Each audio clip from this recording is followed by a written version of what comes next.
तो फ्रेंड, जैसा कि आप सभी जानते हैं, हमारे देश में कोरोना वायरस बहुत ही तेजी से फैल रहा है और बहुत ही गंभीर समस्या बनते जा रही है। लगातार इस पे बहुत सारे प्रॉब्लम्स देखने को मिल रही है। तो आज इस वीडियो में हम बात करने वाले हैं कि जो दो टाइप के जो टेस्ट होते हैं जिसके बारे में बहुत ज़्यादा चर्चा हो रही है, एक तो होता है RT-PCR टेस्ट और एक होता है रैपिड एंटीजन टेस्ट। तो ये दोनों टेस्ट क्या है, इसके बारे में हम कंप्लीट जानकारी आपको देने वाले हैं। बने रहिए ओम टॉक चैनल पे। तो फ्रेंड, सबसे पहले तो आप ये समझ लीजिए कि कोरोना वायरस है क्या। तो यहाँ पे हम शुरुआत करते हैं DNA और RNA से। किसी भी चीज़ की सटीक जानकारी के लिए हमको DNA की ज़रूरत पड़ती है। जब उसकी DNA मिल जाता है तो उसमें एकदम एक्यूरेट पहचान किया जा सकता है कि वास्तव में ये है क्या। बट यहाँ पे आप देखेंगे कोरोना वायरस के मामले में DNA है ही नहीं।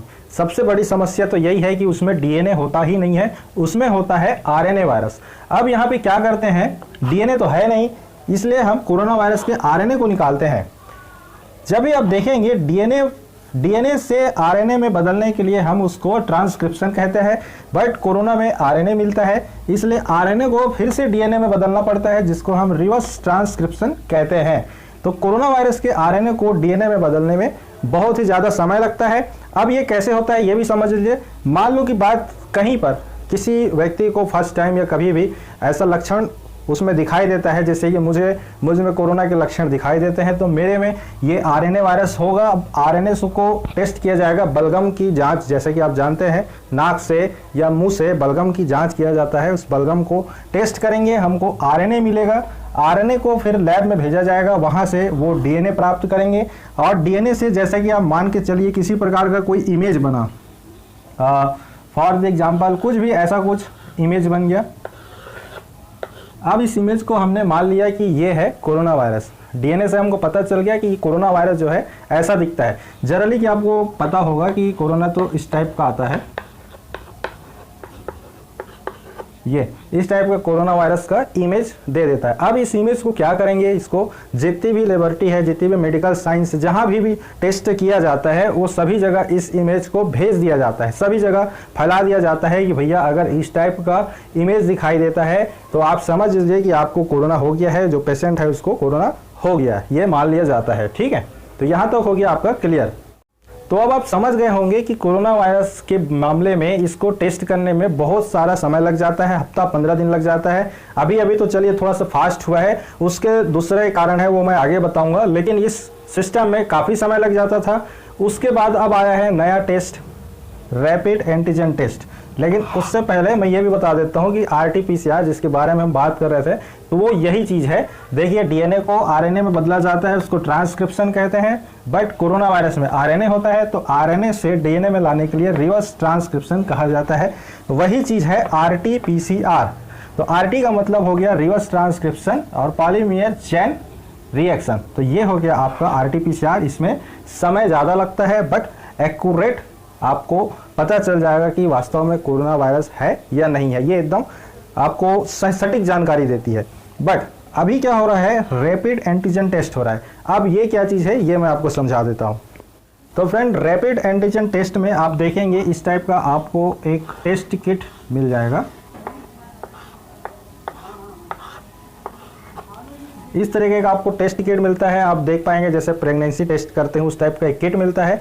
इसमें डॉक्टर क्या करेंगे, आपका ब्लड लेगा। देखिए, ब्लड लेते हैं, बल्कि RT-PCR में बलगम से जांच किया जाता है और रैपिड एंटीजन टेस्ट में ब्लड लिया जाता है। तो आपका ब्लड लिया जाएगा और ब्लड यहाँ पे डाल देंगे। यहाँ पे गड्ढा जैसा बना रहता है, इसमें डाल देंगे और यहाँ पे कुछ स्लाइड रहता है, जैसे कि आप देखे हैं वो प्रेगनेंसी किट होता है, सेम वैसे उसी टाइप का रहेगा।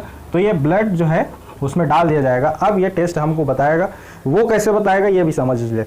जब भी आपके शरीर में किसी प्रकार की प्रॉब्लम आती है, कुछ सिम्टम्स दिखाई देते हैं, तो ऐसी स्थिति में आपका बॉडी जो है बहुत तेज़ी से एंटीबायोटिक बनाने लग जाता है। इसमें एक ऐसा केमिकल लगा होता है जो हमारे शरीर में तेज़ी से बनने वाले एंटीबायोटिक को ही रीड करता है, उसको पकड़ लेता है। ऐसा स्लाइड बना होता है, यहाँ पर वो दिखा देगा कि आपके शरीर में कितनी तेज़ी से एंटीबायोटिक बन रहा है। अगर बहुत ज़्यादा तेज़ी से बढ़ रहा है तो ये उसको पकड़ लेगा और यहाँ पे निशान दिखा देगा और उसके बाद मान लिया जाएगा कि आप जो है कोरोना पीड़ित हैं। तो फ्रेंड, रैपिड एंटीजन टेस्ट से बहुत ही जल्दी आपको इसका रिजल्ट मिल जाता है, लेकिन इसमें थोड़ी सी दिक्कत भी है, वो भी आप जान लीजिए। वो कैसे, क्योंकि अगर आप में कुछ प्रॉब्लम आया, जैसे कि कोरोना नहीं है, फिर भी अगर आपको सर्दी खांसी या बुखार इस टाइप का कुछ भी प्रॉब्लम आता है तो वो हमारे शरीर का एक संरचना है कि वो लगातार एंटीबायोटिक बनाता है ताकि उस बीमारी से वो लड़ सके। ऐसी स्थिति में अगर आप डायरेक्टली आपको ऐसा कुछ लगा कि आज मुझे हल्का सा तबीयत ठीक नहीं लग रहा है और मैंने इस टेस्ट को किया तो शरीर ऑलरेडी एंटीबायोटिक बनाते रहता है, तो ये जो है वो आपको दिखा देगा कि आप जो है कोरोना पीड़ित हो। ठीक है। अब दूसरा प्रॉब्लम ये है कि इसका एंटीबायोटिक जो है हमारे शरीर में तुरंत आज ही बना और शाम तक खत्म हो जाएगा, ऐसा नहीं रहता है। 2-3 दिन वो कंटिन्यू बनते रहता है। तो अगर आपने 2 दिन पहले इसको बना टेस्ट किया तो वो भी आपको कोरोना पॉजिटिव बता देगा। 2-3 दिन के बाद भी अगर टेस्ट करते हैं तब भी आपको ये पॉजिटिव में दिखा देगा। इसलिए थोड़ी सी दिक्कत तो है, लेकिन हमारे देश में अब रैपिड एंटीजन टेस्ट जो है बहुत ही ज़्यादा तेज़ी से चल रहे हैं। इसको हम कैसे समझेंगे कि हम पॉजिटिव है या नहीं है, तो उसके लिए सबसे अच्छी बात है इसके सिम्टम्स में आपको ध्यान देना है। जैसे कि आपको जो भी सिम्टम्स आपको पता होंगे कोरोना के, जैसे कि खांसी आना, गला सूख जाना, भूख कम लगना और भी नए नए स्ट्रेन्स आजकल आ रहे हैं, अब उसके बारे में आप थोड़ा रीड कर लेना। तो उस स्थिति में सिम्टम्स अगर मिलते हैं उसके साथ साथ आप टेस्ट करते हैं रैपिड एंटीजन से, तो वहाँ पे अगर ये टेस्ट बताता है और सिम्टम्स सेम मिलता है तब हम मान लेते हैं कि आप कोरोना पॉजिटिव हैं। तो फ्रेंड, ये थी जानकारी कोरोना वायरस के बारे में कंप्लीट कि क्या है आरटीपीसीआर और क्या है रैपिड एंटीजन टेस्ट और हमें कौन सा टेस्ट करवाना चाहिए, कौन सा ज़्यादा अच्छा है, कोरोना वायरस क्या है, आरएनए डीएनए क्या है, इन सभी चीज़ों के बारे में कंप्लीट आप जानकारी आपको मिल गई होगी। मैं तो इतना कहूँगा कि आप अपने घर में रहिए, सुरक्षित रहिए और गवर्नमेंट के जितने भी गाइडलाइंस है उसका पालन जरूर कीजिए। बहुत ही खतरनाक ये वायरस है और आपको बच के रहने की बहुत ही ज़्यादा ज़रूरत है। फ्रेंड, अगर आपको किसी प्रकार के डाउट है तो आप मुझे कमेंट सेक्शन में लिख सकते हैं। फिर मिलूंगा एक नए वीडियो में नई जानकारी लेकर। तब तक के लिए नमस्कार, जय हिंद।